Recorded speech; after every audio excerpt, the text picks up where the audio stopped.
kind of set the course for the fourth quarter? It gives you that confidence after the loss last week on the road in Ole Miss. And we've talked about extensively what's going to happen the next couple of weeks. Big win here today versus Colorado State, next week versus San Jose State, and then you jump into the SEC gauntlet. So this is a confidence and momentum builder for this Arkansas program.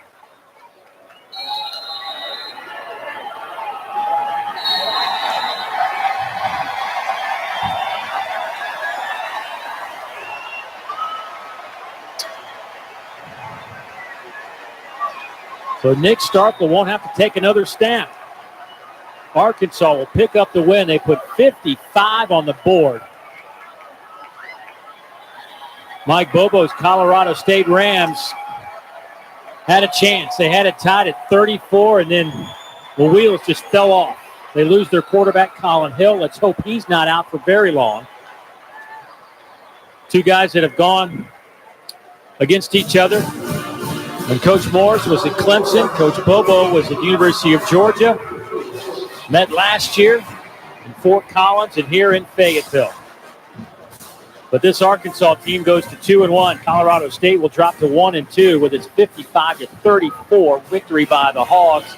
And Nick Starkle, 20 of 35, 305. Colin Hill finished 13 of 23, 99 yards. What do you make of Starkle's first start for the Arkansas Razorbacks? I thought you would probably think of be a little bit up and down, have some good stuff, have some bad, but I thought it gave them an opportunity to win this ball game with how he threw the football. Stretched the field vertically, gave his guys an opportunity to throw the football, got the ball out of his hands, did not turn the football over. Nick Starkle gave this team a spark for 4 quarters that you can see. When this offense is hitting on all cylinders and their playmakers are playing big, this offense may be a lot to contend with as the season goes on. I mean, 520 yards of offense, nothing to laugh at. Nick Starkle, 20 of 35. Those 3 touchdowns and 0 interceptions.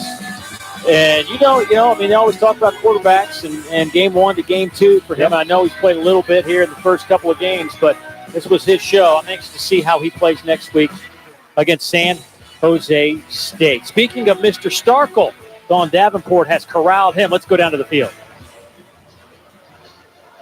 Here in your first start, how did this one feel? It felt good to get the win, but obviously we left a lot of points out on there on the board. Some throws I wish I had back, definitely some plays that, we easily could have made. And, I'm upset about that, and we're going to correct that tomorrow and keep going. You finished with 305 yards in the air. What did you see from those young wide receivers? You said coming in, you knew you had to keep it simple for them, but what did you see from them in this one? They just got to drive. I mean, they want to compete.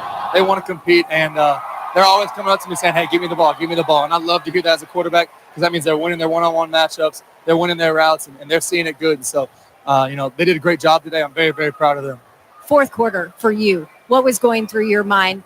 Big touchdown to kind of finish it off. What went through your mind in that fourth quarter? It was just finish.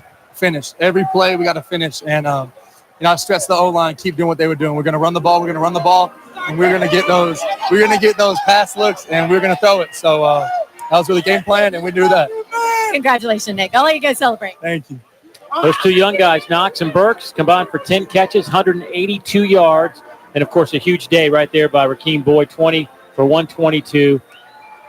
This is an offense, when they get it going, they can certainly look impressive. And they were impressive in the fourth quarter, to say the least, as they win it 55-34 over Colorado State. Up next, it's San Jose State right here in Fayetteville on an SEC Saturday night a week from today. Arkansas 2-1, Colorado State 1-2. Coming up next right here on the SEC Network, we'll get you out to Baton Rouge, 4th-ranked LSU hosting Northwestern State. So for DJ Dawn, I'm Dave Deal. Thanks, Dave, and welcome to Death Valley. The LSU Tigers take the field here in front of their home crowd, the 4th-ranked team in the country, with an in-state foe tonight.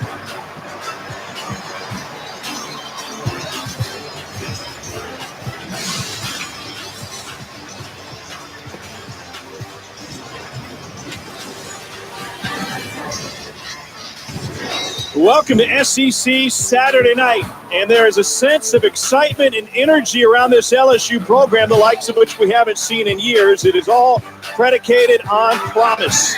And tonight, they look to win another against an in-state foe. Welcome back, everybody. Tom Hart alongside Jordan Rogers. The promise and the excitement is based on what happened last week against Texas and how it happened. The offense is finally here. It's led by Joe Burrow. You know, I was hesitant this offseason when Orgeron said, we're going to open it wide up.